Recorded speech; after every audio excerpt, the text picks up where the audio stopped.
Me voilà de retour pour vous jouer un mauvais tour afin de préserver le monde. Oups, pardon, excusez-moi, je me suis trompée de manga. Soit, donc voilà, petit retour pour cette dernière partie de vidéo où voilà, je me suis un petit peu calmée. On redescend, on essaye d'être un peu plus analyse, un peu plus serein, calme, relax. On est bon, on est parti. Donc voilà. Donc on va revenir à cette petite partie, je vais essayer de faire brève, en soi on a déjà discuté pendant le chapitre, mais voilà, c'est histoire de bien reprendre un petit peu tout ce qu'il y avait de fou dans ce chapitre de fou, même si tout était fou, soit.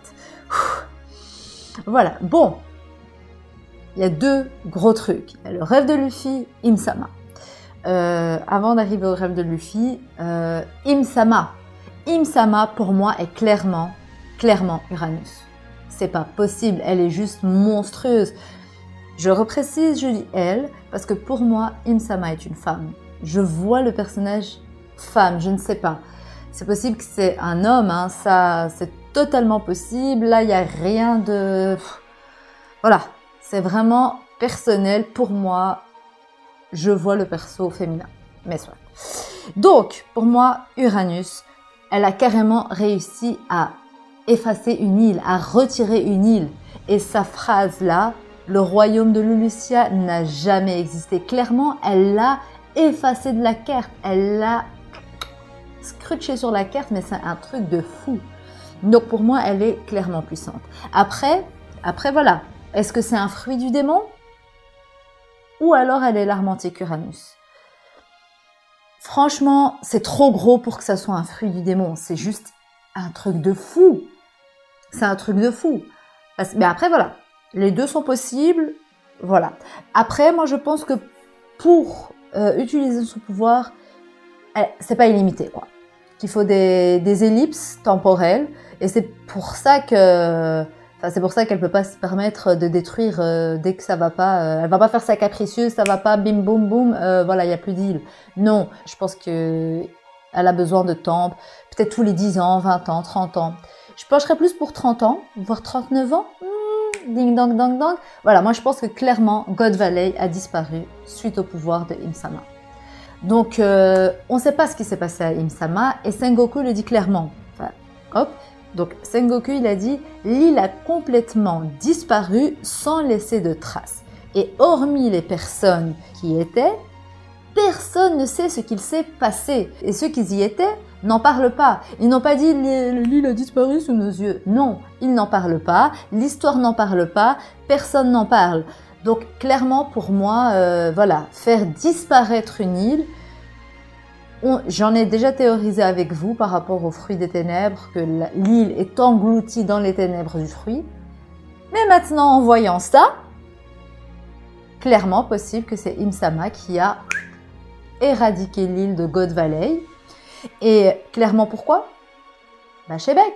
Shebeck, il veut être quoi? Roi du monde. Coco. Elle lui a fait, Coco, moi je suis le roi du monde. En l'occurrence la reine du monde, mais on va utiliser le terme roi du monde vu que c'est le terme utilisé dans le manga.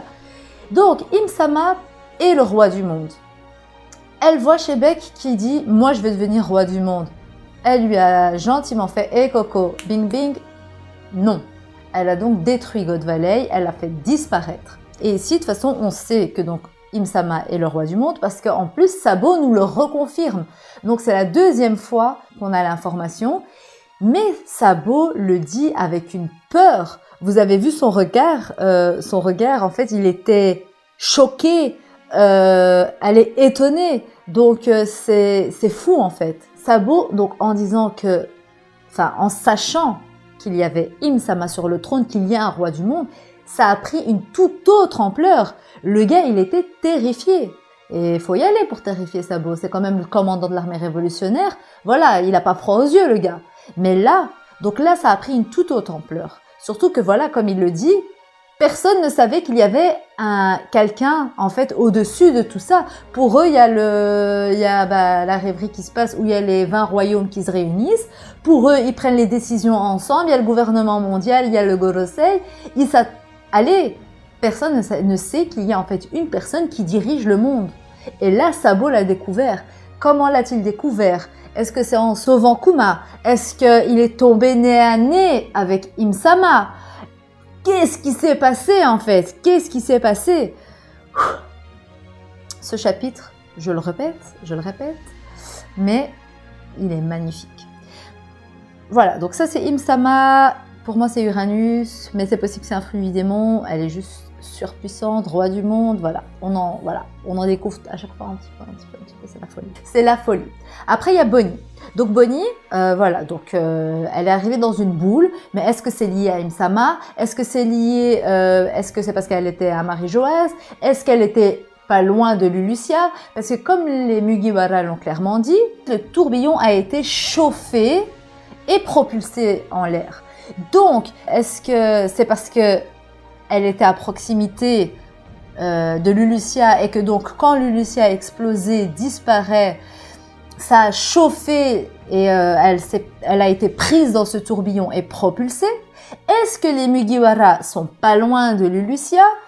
Voilà, ça reste des suppositions, mais voilà, ça, c'est des questions ouvertes. Surtout que le peuple de Lulusia, avant l'impact, a dit « c'est quoi cette énorme lumière qui provient du ciel ?» Donc voilà, ça peut être lié à ça et que donc voilà, elle était peut-être avec Sabo et que donc, ou alors elle était pas loin, elle suivait Sabo, enfin, à voir. En tout cas, ça a ouvert pas mal de questions, surtout qu'il est clair que Bonnie a été témoin de ce qui s'est passé à Marie-Joaz. Donc, elle était là, elle est partie pour sauver Kuma.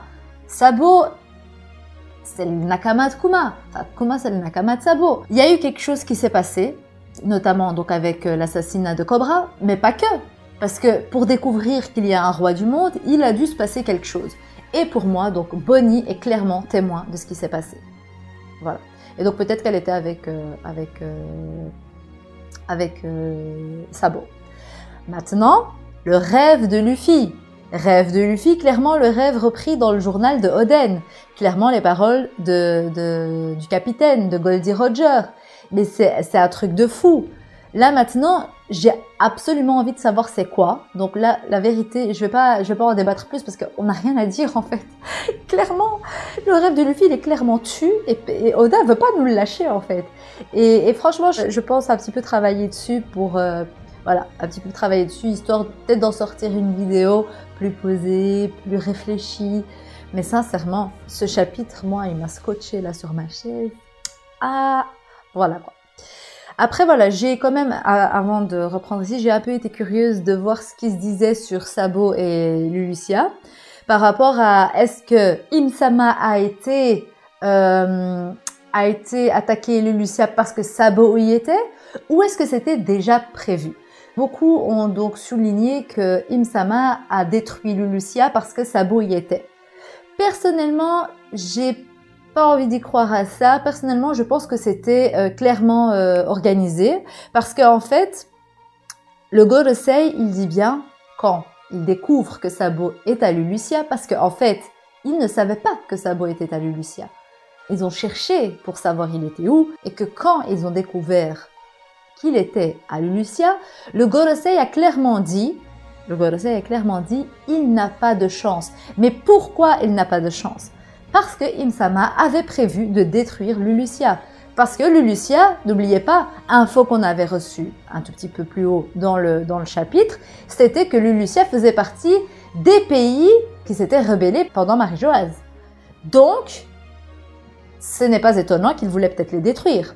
Roi du monde et petit serviteur, t'as beau être un royaume, tu te rebelles, eh ben tu vas prendre cher. Voilà, en gros c'est ça.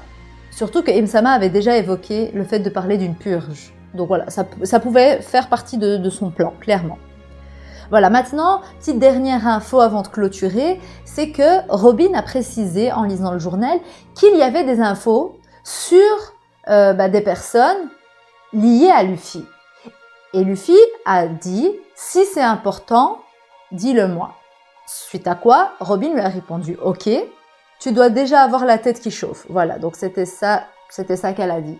Donc en gros, elle n'a pas jugé utile d'informer Luffy des autres trucs qu'il y avait dans le journal. Et pour moi, je pense à la capture de Koby. Je pense au fait que Kobe ait été capturé par Barbe Noire. Le fait pour moi que Robin n'ait pas dit à Luffy que Kobe a été capturé par Barbe Noire, c'est qu'elle sait, comme tout le monde, que Aokiji fait partie maintenant de l'équipage de Teach. C'est que en fait, Robin sait quel est le rôle d'Aokiji. Allez, à quelle organisation il appartient. En fait, je pense que Robin connaît le but d'Aokiji pour avoir rejoint Teach. Et que donc elle sait que Kobe n'a rien à craindre. Après, à voir. Après, c'est possible que c'est le fait que Barbe Noire ait attrapé Hancock. Ça aussi, ça peut être jugé pas utile par Robin, en mode, oui, voilà, il était à Amazon Lily avec elle, et que voilà, elle a été attrapée, mais qu'au final, elle va bien. Donc voilà, peut-être qu'elle n'a pas jugé non plus utile d'en rajouter. Voilà. Et alors, deux petites dernières infos, c'est le Road Poneglyph. On sait qu'il sera complètement difficile à attraper, donc Robin nous l'a souligné. Donc je pense que cet arc de fin sera rempli. Parce que cette info, le fait est qu'il n'y a aucun indice sur ce Road Poneglyph, bah pour moi, prouve qu'il y a encore pas mal à faire avant de pouvoir l'atteindre. Et que donc, voilà, on a quand même, ok, Oda entre à l'arc final de One Piece, mais pour moi, ça ne veut pas dire que c'est la fin. Surtout que, voilà, un arc, il peut y avoir plusieurs petits arcs en dessous, sous ce grand arc. On le sait, la guerre au sommet, on savait qu'il y avait Amazon Lily, Impel Down, Marineford. Donc, ça ferait pareil, je pense. Et je pense que, voilà, l'arc final, c'est ça. Et que, voilà, on va avoir toutes ces petites aventures pour trouver ce fameux Road Poneglyph. Maintenant, pour clôturer cette vidéo, Sabo, mort ou pas mort? Pour moi, clairement pas mort. Parce que je suis désolée, quand il y a des fourreaux qui méritent de mourir et qui ne meurent pas, je pense que Oda ne va pas tuer Sabo. Déjà, il est trop important, c'est quand même le commandant des révolutionnaires. Il a encore pas mal de choses à faire. Et surtout, c'est Sabo qui est là-bas. Il a un Logia, et donc je pense que clairement, grâce à son fruit, il a pu échapper à cette explosion. Maintenant, je croise les doigts. Oda, s'il te plaît, ne me tue pas Sabo, parce qu'après Ace, je peux pas, je serai en deuil. Je peux pas concevoir que Sabo soit mort. Ça me ferait trop mal. Comme plein d'autres personnages. Mais voilà, dans le contexte ici, non, pour moi, clairement, Sabo ne peut pas mourir. Voilà, je pense avoir fait le tour. En tout cas, j'espère que vous avez kiffé ce chapitre, que vous prenez du plaisir à suivre mes vidéos. N'hésitez pas, comme d'habitude, à commenter. En tout cas, je vous dis à bientôt. Bisous!